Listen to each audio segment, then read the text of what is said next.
A devastating fire has just torn through a high-rise housing estate in Hong Kong's Tai Po district, claiming at least 44 lives and leaving 279 people still missing. This is one of the deadliest fires Hong Kong has seen in decades, and the scale of the tragedy is hard to grasp.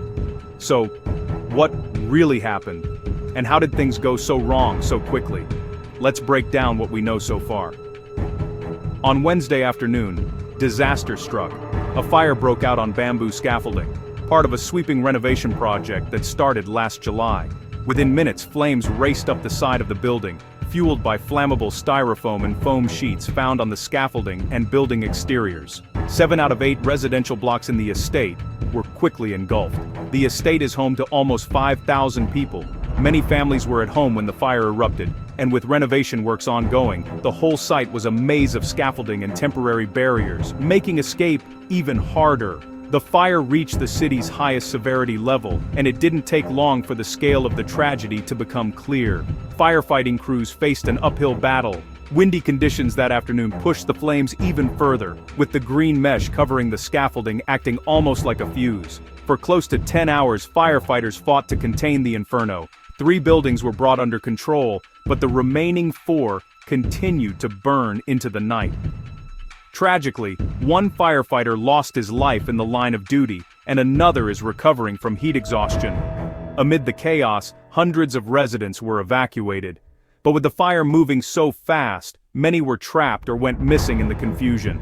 More than 900 people are now displaced, staying in temporary shelters set up across the city. Local hospitals are treating dozens of people.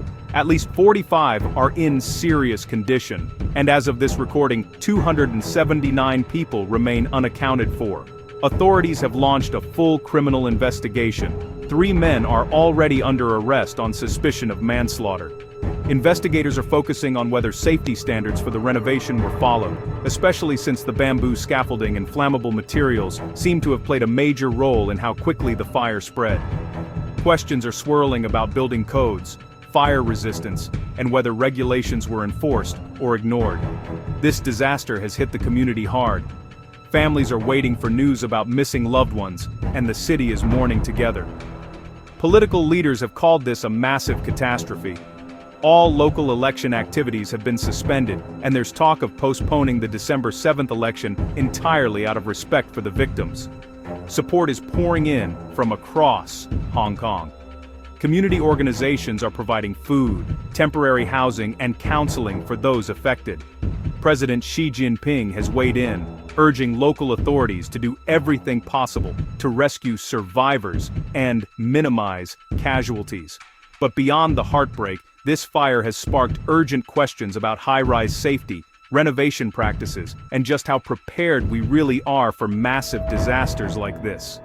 Hong Kong is promising a comprehensive review of its fire safety codes and construction standards. For now, the focus is on rescue, relief, and support for the families touched by this tragedy.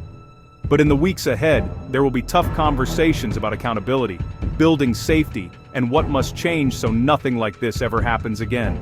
Stay tuned for updates as this story develops. My thoughts go out to everyone affected by this disaster in Hong Kong.